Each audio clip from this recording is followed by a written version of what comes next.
Mga tol, samahan nyo kami. Silipin natin ang ganda ng Cotto Mines sa Masinloc, Zambales. Let's go! So according to Google Map, yung biyahe from Pampanga to Cotto Mines will take us around 6 hours.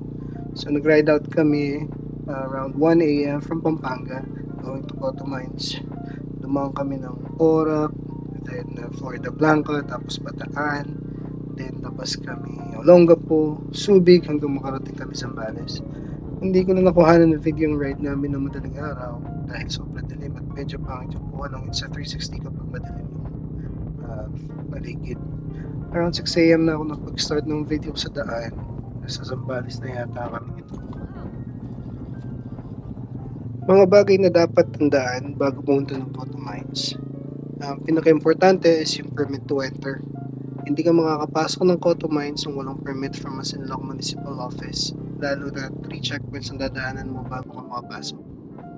Most of the videos na napanood ko when I was researching about Cotto Mines, sabi nila you have to go to the municipal office to secure your permit, which is mag-open pa lang ng mga 8 a.m. yata. Masyado na late yon para sa amin, lalo na sobrang layo pa ng Cotto Mines from Masinloc Municipal Office. May kaibigan ako na nagsabi na pwede daw sa online or kumuha sa online. Send ako lang daw ng message yung Masinloc Tourism Office. Legit naman siya. Nag-send sila ng form para i-list na mo lahat ng mga kasama mo. Then after the payment through GCash, isa-send na nila yung permit and receipt through Messenger. Kailangan mo lang ipaprint yon so you can show it to the checkpoints. Second is you have to bring enough food dahil medyo may kamahalan yung mga bilihin sa may site mismo. I suggest na mag-stop over kayo sa miners community dahil madaming tindahan doon and hindi ganun kamahal yung bilihin and sobrang bait ng mga tao and very approachable. Third is you have to be ready if the weather changes. Nag-camp kami sa kabilang side ng ilog kung saan wala kami kasama and puro puno lang. Kaso around 6 p.m. or 7 p.m. nag-start magbago yung weather. 5 minutes, uulan, tapos hihinto, tapos ulan ulit. Muntik na nga kami mag-impake ng gamit and lumipat sa may mga cottages sa kabilang ilog. Buti na lang around 8 p.m. nagliwanag na, kaya nakatulog na kami ng mahimbing. So dito, malapit na kami sa may first checkpoint. Kaso, sobrang excited namin. Naligaw kami, sumobra pala kami. Nagtanong kami rito sa mama. Ito yung sinabi niya nga nasa may kanto na lang pala sumobra. Nalagpasan namin ng kaunti. Ayun, kailangan mo lang i-ready yung resibo nyo tsaka yung permit to enter para ma-check sa checkpoint. And then, proceed na kayo. Ang dadaanan dito is konting rough road, tapos sementado, konting-konti lang din, tapos rough road na naman, tapos sementado, kasi may parang school doon, and then tuloy-tuloy na super duper rough road talaga. Dalawin mo si lang sila.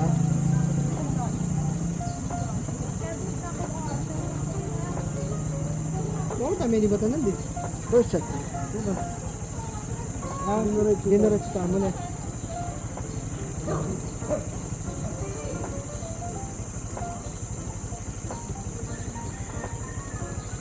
Wala ka nang bayaran mo na. Sakda mo lang. Sige, easy. Ano ka? Go first. Thank you. Thank you, bossing. Ano tayong tao, sir? Akan para sa 20 person pa lang. Ha? Pwede. Salamat, sir. Bossing, thank you.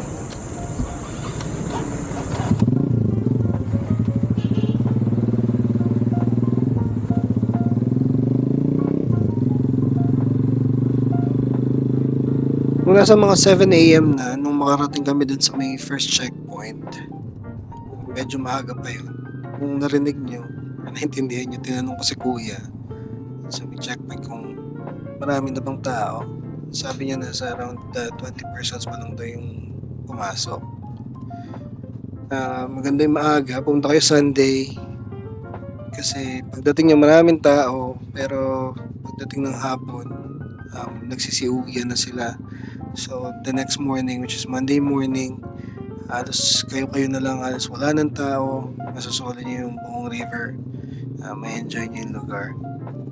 So kung pupunta nga pala kayo ng Cotomines, lalo na kung hindi kayo naka-adventure bike, you have to be ready. Make sure na yung mga motor nyo is well maintained, naayos lahat, yung lalo na yung mga shock. Kasi akala namin maikli lang yung rough road dito, pero nung check namin, nasa almost 24 kilometers rough road to bago ka marating sa Cotomines. Lalo na yung sa akin, yung motor gondola is hardtail, meaning wala siyang shock sa likuran. So lahat ng impact, lahat ng rough road na-absorb ko. Yan lang, you have to be ready.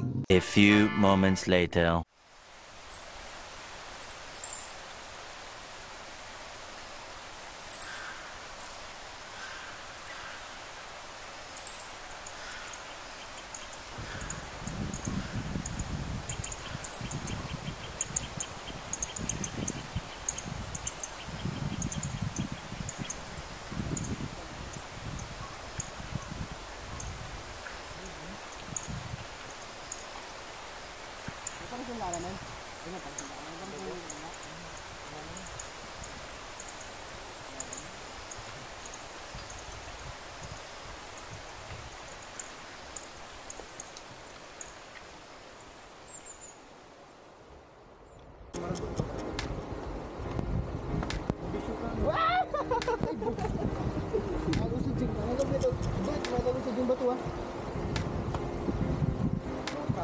Baboy walo mo eh. Geng geng.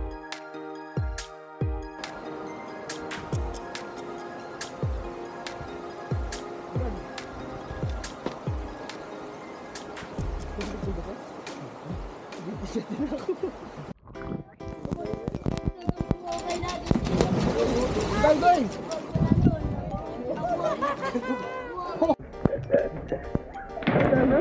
Sabi tayo din. Baka kayo nag-nog kayo eh. Nabagal nyo. Sabi na doon.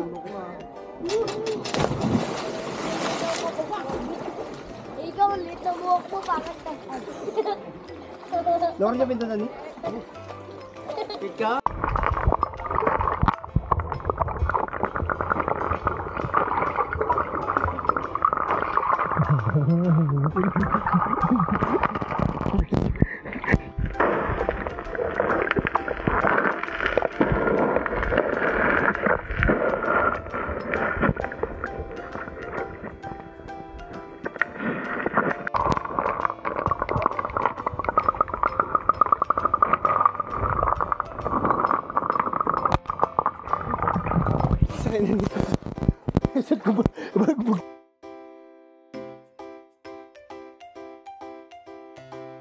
The next day.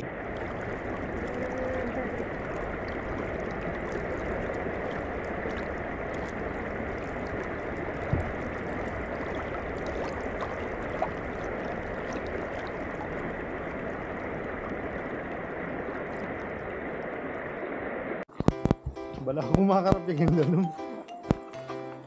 Padurok naman yun eh. Padurok naman yun.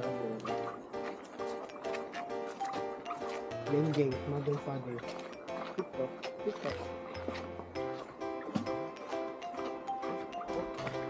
Lalagod yung mga.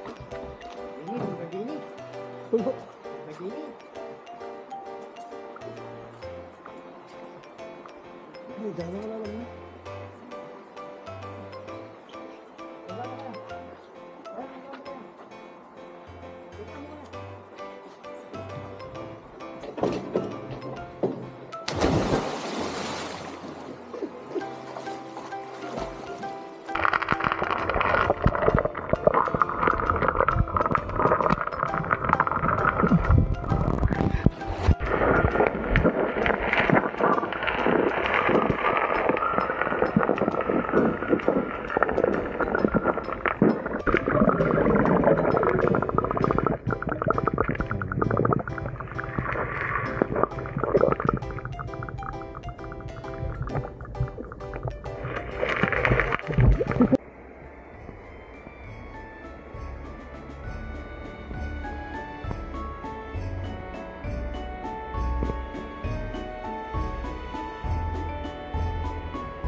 Shady,